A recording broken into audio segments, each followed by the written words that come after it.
Okay, so in this video I'm going to demonstrate how to show a work breakdown structure and put in a critical path. So first of all, critical path. Let's go to view and let's go down to highlight critical tasks. Highlight critical task is, I don't know, it's Gantt's way of calling it a critical critical path. So let's click on it. And when we click on it, what actually happens is we can now see that all of these tasks used to be blue. Now they're all red. The reason why they're red is that they are the critical path. If any of these tasks takes any longer than what we have already sort of budgeted or defined that they would take, the final deadline or the end of the project here, in this case there's only one deliverable, so we're just saying this is the project for this argument's sake, will be moved back. So each one of these tasks are clearly highlighted as red, so we can show and see what tasks we need to look out for that don't and make sure that they don't run over. However, this blue task with buying this cement is blue, okay, and that suggests that it could actually take longer than what we originally thought without it impacting on the critical path. So for example, let's say it takes 2 days instead. Let's see what happens. So all that happens is it moves a little bit, but the final date has not changed from the 13th of March. Now let's say it sticks to that it's just 1 day, like before. But now let's say that actually we can't really start this project or this particular task until the 2nd of March. Let's see what happens.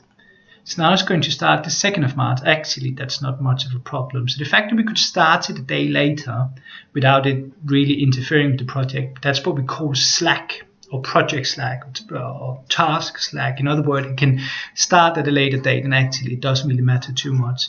Okay, since it doesn't matter, let's say it's going to start on the 4th instead. Let's see what happens. Oh, and now that becomes a critical path. So what would happen if we actually started it on the 6th instead? Now that particular task has changed the critical path, and also it has in fact made our project be delayed by 1 day compared to what we originally thought it would be. So let's put it back to start at the 1st instead. Okay, so that was the critical path, and I also talked about slack. Now let's look at work breakdown structure. So work breakdown structure is basically an outline of a particular, well, all the deliverables within the projects, the task that's underneath them, and who will be doing each task. We can see the work breakdown structure by entering a work breakdown structure column, and all the base that comes up is basically a 1. So that sort of suggests that's the overall deliverable.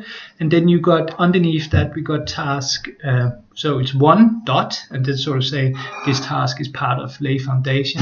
And then underneath 1 dot, we got task 1, task 2, task 3, task 4, task 5, task 6, task 7. Because it starts with 1 dot, it basically says that these are all tasks that's all part of this lay foundation here.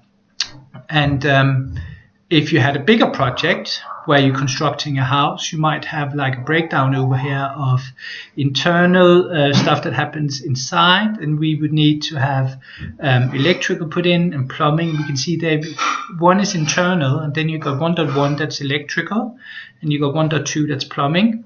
And within electrical, there's a number of things that has to happen. So 1.1.1 rough in electrical, 1.1.2 install and terminate, so on and so forth. We also got put down the foundation, which is 2, and we can see all the other ones become 2.1, 2.1.1, all the tasks underneath that, so on and so forth. So that's a work breakdown structure.